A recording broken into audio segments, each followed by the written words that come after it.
Welcome to Creative Caregiving and Beyond. More and more people are having to become caregivers for their elderly loved ones, and navigating this journey can be really difficult. This podcast will provide guidance and give practical tips for your family.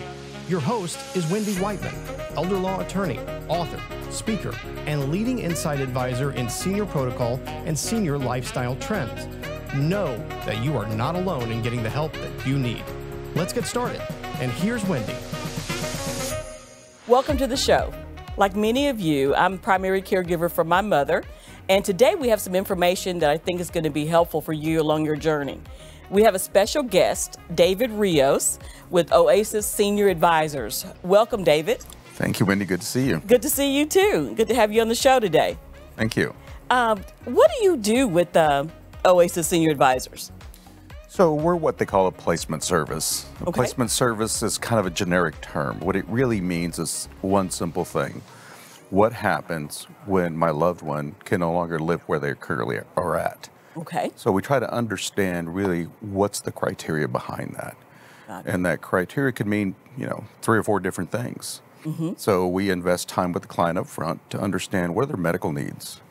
Medically, could be that a client may think, I don't need that kind of help.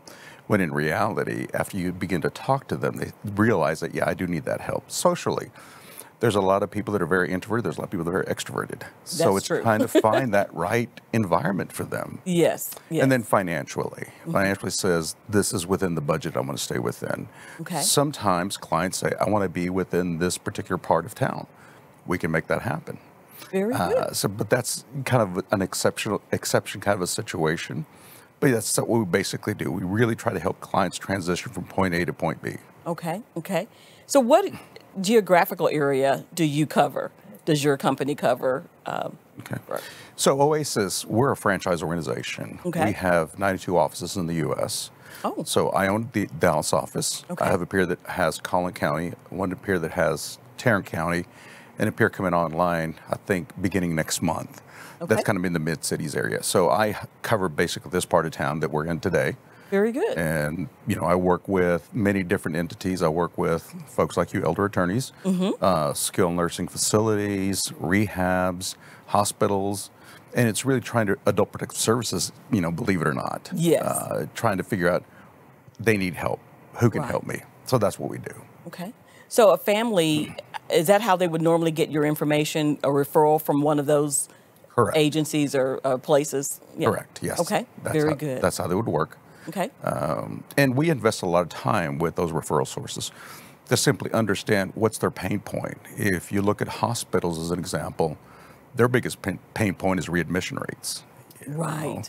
So they're trying to figure out how can we get this right, this client positioned in the right place. What oftentimes happens is they have a list of 3 or 5 different communities, and it may not be the right fit. Okay. I go back to the medical component, the social component, and the financial component. If those things don't balance out, then you're kind of back to square one. Right. So that creates a readmission rate for the hospital. So by understanding that requirement, again, the hospital doesn't worry about that factor. Right. So you're addressing the balance sheet, it sounds like. Exactly. Exactly right. For those companies as well as the family. Right. Because, that's something that at that point, when they're faced with that crisis, a lot of things are going through their head, but it may not be all the things they need to think about. And so you guys sound like you kind of bring that to the forefront. We do. Yeah. And that's just it. Sometimes clients think, I don't need this. Right. They say I'm very independent living, but then you begin to ask questions like, okay, you need help getting out of bed, you need help with cooking, you need help with cleaning, you need help with dressing, as an example. Yes. Right. And then all of a sudden they realize, like, oh, I guess I'm not that independent anymore. So there's a revelation that comes out. Yes. Right, as a result of that. Yeah. Well, it sounds like it can be preventative as well. If you can catch them at that point before something catastrophic happens, before they have a major fall, or before they, they get to the point where they've had so many accidents that they can't live independently, or at least assisted living or something like that. Yeah. Fall risk is one of the biggest contributors why people make a decision. Yeah. And sadly, I have had clients that have been on the floor for a day. Wow. Should never have to be that way. Right. But it comes to the realization that they need to make a decision because they don't have the life alert pendant, or their family member didn't get to them in time, or they left their phone somewhere else. And that's an often common scenario, that they didn't have their phone with them when they fell. Wow. So when you're working with the family, are you usually working with that elder alone, or do they have other family members with them trying to make this decision, or how does that normally play out? Love that question, and I'll tell you why. You know, one of the things I learned when we bought the business 3 years ago is that if I just kept it in a very siloed environment, things went awry, you know, one way or the other. Yes. When I began to understand the family dynamics and understanding how the family has input or does not have input, or has power of attorney, or has guardianship, when I began to understand those components is when I really realized, so having this cohesive family network that's there is what creates a difference. Yes. Oftentimes, you know, even within the family, adult children specifically, I have 3 siblings. I'm in a very similar situation. My dad has dementia. My mother is about 8 years younger than he is. And unfortunately, she's been the primary caregiver. He's healthy, she's not. And, you know, us 4 siblings have different views of what should happen next. Right. But the consistency, right, of getting the family on board, which, you know, it's taken me 2 years to get my family on board. But getting them on board really makes a big difference for the family. It makes a big difference for the parent. Yes. Because they no longer feel stressed out. They feel like, okay, everybody understands my needs. More importantly, everybody's working towards the same common goal. Right, right. That is so important to understand family dynamics. I know that's one of the chapters in my book that I cover, is that, you know, I can't really help a family, I feel, as an attorney, until I understand the family dynamics and who are the players, who's involved, who's going to help mom and dad, and to get that best plan for them. Right. Yeah. So once you've met with the family and you get a little information about them, you know, their needs and what they like. How do you determine your recommendation as far as what facilities or services would be most appropriate?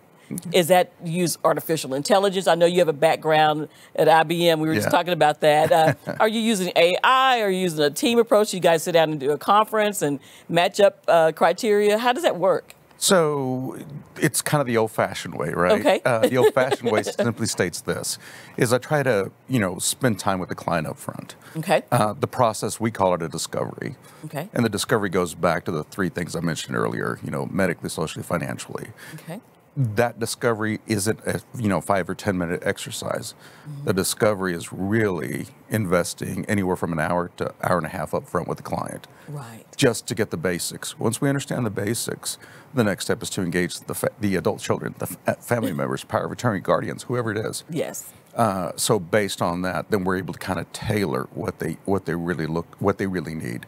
Right. So that's the first thing. Second thing is, we don't believe in the spray and pray mentality.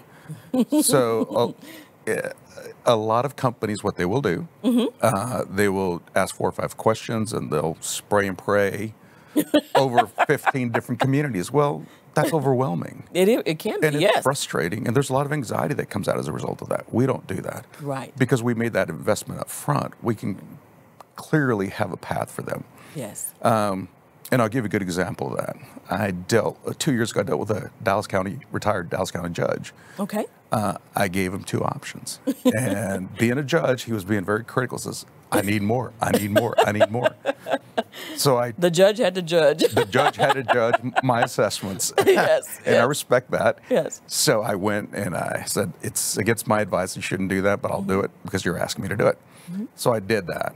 And he calls me a month later. And he goes, I've called 6 of these places, and they all seem alike, and I'm just not sure that any of these are the right fit for me. I said, understand, Judge? And he goes, so because of that, I'm going to go with the first 3 options you gave me, one of the first 3 options you gave me. And he's not the only one, right? That's kind of the output, if you will. Yes. Of what happens when you make that investment with the client. Right. Well, and I've seen that with clients sometimes too, through the years, where a client picks a facility, because they say, oh, this is the best. But they can't really afford it. Right. And I tell them, well, the money's going to run out, or the coverage is going to run out. Right. So you may need to think about something a little bit more realistic, especially if they're a facility that doesn't take Medicaid or something like that, and the funds are just not going to be there. And but sometimes they look at it short term, and sometimes they're in denial because they're just overwhelmed. It's just so much for them to consider at the same time. So you guys really relieve a lot of that burden. Yeah. We really own that frustration, that anxiety. Yes. That comes along with making that decision. Now, do we make the decision? No, we just guide them down a certain path. The path is, if you want this, then we'll do this. Yes. If you're not ready to make that decision, that's okay too. Right. I mean, some people just aren't ready to be there. Yeah. So we try to kind of provide ideas, suggestions, recommendations that says, have you thought about home health care? Yeah. Home health care is important because that's kind of a transition period for them. Right. Secondly, sometimes we'll even go as far as saying, would you consider a respite stay? 30 days or less. It's kind of the try and buy mentality, if you will. I love your terms, try and buy. Try and buy. Would you say spread and pray or something? Spray and pray. Spray and pray. Yeah. I'm full of those. You're just a regular poet here. Yeah. So yes, we kind of do that. And so that way the client really comes to the realization that says, it's not what I thought. Because oftentimes, here's a common thing that I hear from clients is, I don't want to go into a nursing home. Well, a nursing home and assisted living is two different things. Right. Well, I mean, I think about my grandmother. My grandmother was in a nursing home. My in-laws were in assisted living. Okay. So when I look at those two, I can see why they see the correlation. Right. But that's just a myth. Right. It's just exactly that, a myth. That's true. And it's not until somebody has a chance to really, dip their toe in the water, so to speak. Right. And really understand what they're getting into. Right. As I mentioned earlier, my parents are in a position where they need to be in assisted living. And last week, my mother said, hey, what about a respite stay? Yeah. She's to the point that she wants to kind of do that try and buy thing. Well, it's amazing that at some point they come to that own realization. And I guess that's the best situation, too, is when they finally realize maybe I do need to have a little bit more care and on board. And that's versus, trying to force them into that position. Right. Yeah. Right. Well, another thing you mentioned that you cover with the families is what comes up during the conversation is who is the power of attorney, who is the guardian, and that type of thing, and even if that's in place, because a lot of times it's not in place, and it's good for them to hear it sometimes from a third party because their family could have been the one saying, Mom and Dad, we may want to get some documents in place. You don't have to use them right now, but let's just get them in place where you're able to do that. And just in case if we do need to use it. So hearing it from a third party, I'm sure it does help the family as well. It does. The family will quickly realize that, hey, look, there's a lot of open switches. And, and I'll give you a good example. December of last year, I placed a family or an individual. Adult children realized what was going on. Okay. Mom had decided to sell her home. Contracts were about to be pending. But what happened is the will said simply this, that it can't go back. It has to go back to the family for the house specifically. Okay. What happened is the mom never filed the new will. Oh. And it became somewhat of a chaotic situation for the family. Right. Yes. So we were able to kind of change that, but it wasn't immediate. Right. Lots of anxiety, lots of consternations, but the family finally got what they felt they deserved, and good for them. Yes. Mom's wishes weren't respected, and I understand that. But at the end of the day, it's really having your legal documents in place. That's critical. Having those in order. Yes. Exactly. Yes. And the more they're in order ahead of time, the more a person's wishes will be outlined and followed. If they're not, if it's not in order, then anything is up for grabs. You know, that's the unfortunate thing about it. So another thing is a lot of conversations are being forced to be aired at that point too, because it brings the family together. Right. And sometimes, my book starts off at Thanksgiving dinner, and the family's coming together and they're noticing some things with mom and dad. But a lot of times you may notice it, but you don't want to deal with it. So I've got a lot on my plate, more than my Thanksgiving turkey and my dressing. I've got other things on my plate, and I don't want to deal with this right now. I'm just going to go into denial, and it doesn't exist, and we'll deal with this Christmas, or next year. After the holidays, I get that a lot, after the holidays. So, but having this conversation with the family brings a lot of things, more than just the placement, but a lot of conversations that probably should have taken place before, way before. And you're bringing all that to the forefront in one point. So that can be very interesting. Yeah, and it is, because one of the things that we've done probably for the last 2 years, my wife and I have invested a lot of time, resources to figure out how do we educate people without saying, you need to make this decision, right? Right. Nobody wants to be told, here's the line, you need to cross it. Yes. Nobody does. So what we've done is we've created a guide, if you will. Okay. The guide is called Journey. Okay. And Journey talks about multiple things. You mentioned, one of the things is dementia. The other thing is around the legal component of the dementia piece, right? Yes. Medicaid and Medicare. There's a lot of assumptions out there that That's people so think true. that assisted living, Medicaid and Medicare will pay for that. Right. Well, not necessarily. Medicare. Yeah. Medicaid only if you meet this criteria. Right. And people often come to me, like I mentioned a moment ago, about someone wanting to sell their home. What do I do with it? So that's the thing that I think we differ, right, as an organization. We differ because we try to understand who the best resource is. We understand that it's not just call your local real estate agent. Right. It's really understanding who understands the senior environment. Yes. And how to navigate within that piece. That's very important, understanding the senior environment, and you would have to get a grasp on the facilities that are out there and the services are out there in order to recommend them. So is that a part of the process? I would assume that you vet those facilities for the families. So the first 6 months of our acquisition of this business, my wife and I spent almost every day talking to facilities to understand what their philosophy is, understand what their care level is, and also understand the pricing. Yes. The term age in place is a term that a lot of facilities use. And that's great. A lot of them can deliver that, but some can't. Gotcha. They can't for the simple reason is if mom is bedbound,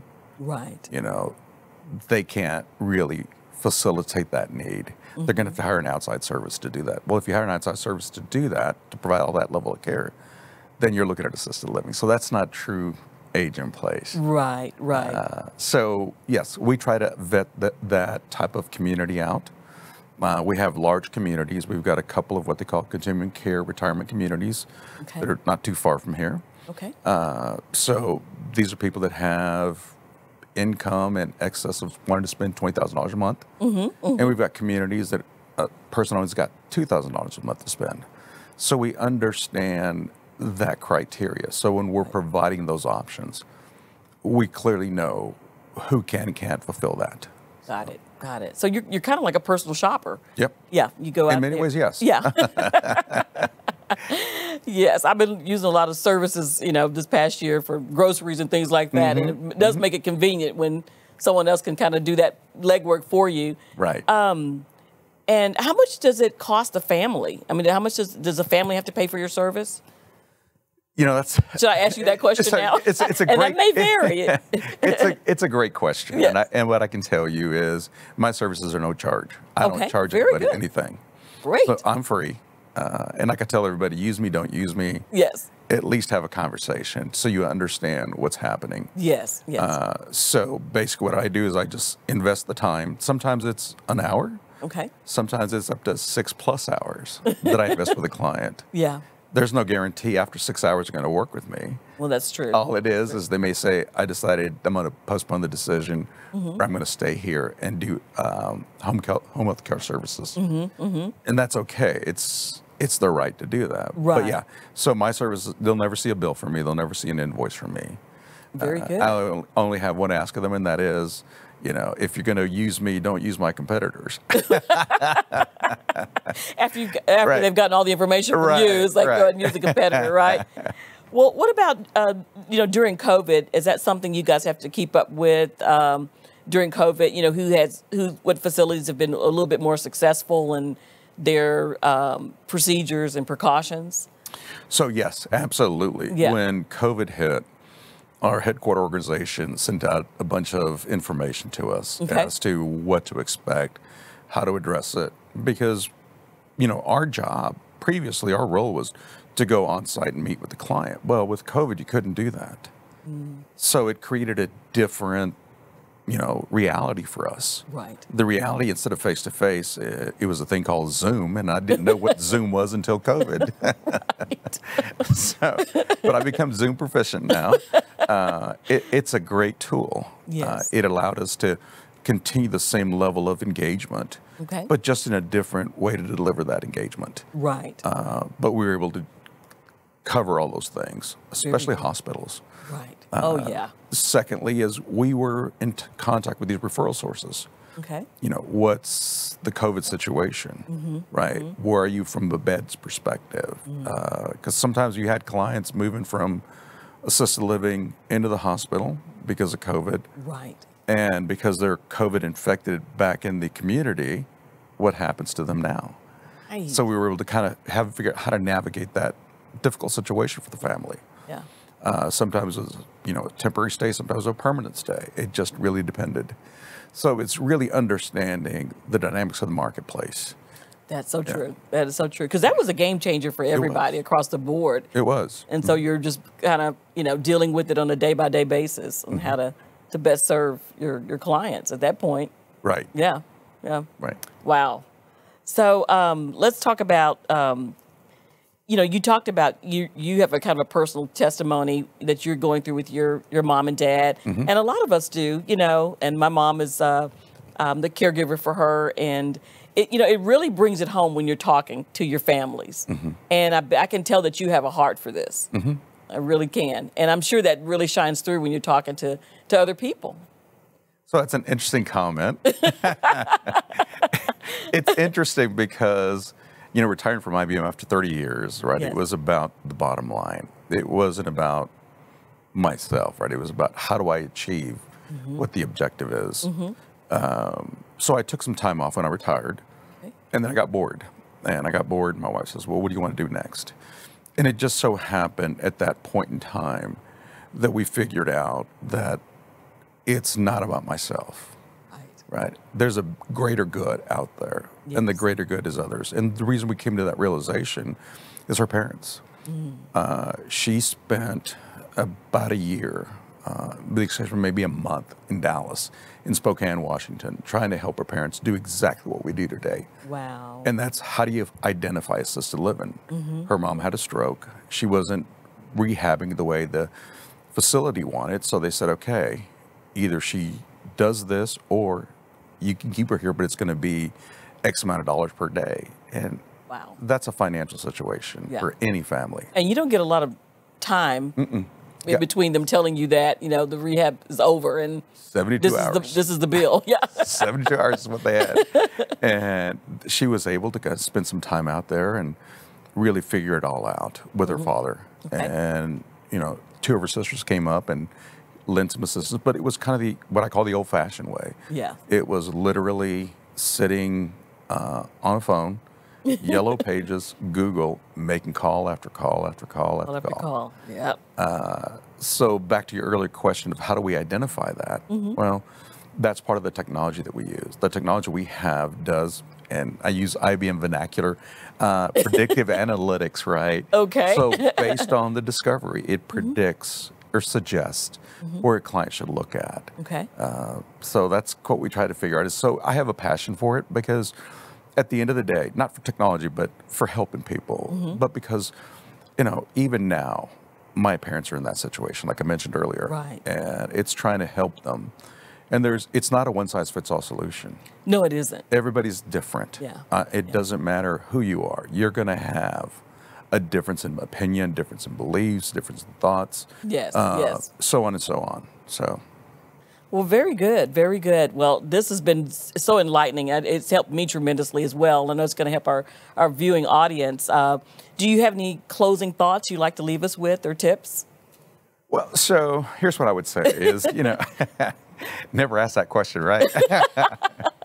So here's what I would say is, as a placement service, what we really try to do is really understand a client. And how we do that is through the discovery. It's an investment of time, but it's an investment of time not because, the family or us wants us to do that, but it's an investment of time to understand. We really want to know before we, prescribe or suggest an option for the client as to what's really happening. Secondly, like I said before, use me, you don't use me. I don't charge you anything. And thirdly is what we try to do is educate the client. And to me, that's very important. When somebody's getting educated, the decision process becomes easier. That's true. It's still difficult to make it, right. But an educated decision is much more valuable than saying, I think I'll just do this for right now because that's what I need to do. Yes. Nobody wants to make a decision in crisis mode. Right. Everybody wants to make a decision that's educated as best possible. Now, could the dynamics change? Yeah. Absolutely. Yeah. But we're here 24/7. It's not uncommon that I pick up the phone at 11 o'clock at night. Well, if someone wanted to contact you, how would they go about doing that? And we'll definitely put up your website too. Okay. Yeah. So it's two ways. Email address. When you put the website up, you'll have the email. Okay. Easiest way to reach me is via phone. Okay, perfect. I've gotten into the 2020s. I have a phone that's got 2 lines on it now. Okay. And the best line to reach me is at 214-738-9895. And again, it doesn't matter. I'll answer the call. Mm-hmm. I've been at a hospital at 2 o'clock in the morning to help a client out. So it doesn't really matter. Very good. So you guys are really there for people. We're there for the public. Yeah. Exactly. Very good. Well, David, thank you so much for coming on the show. Thank you, Wendy, for having me. This has been very informative. And I just want you to know, don't forget to like us on our social media and subscribe to our channel. And don't forget to check on a senior and brighten their day, because we all need that, don't we? So make sure you do that. And thanks for viewing our show today.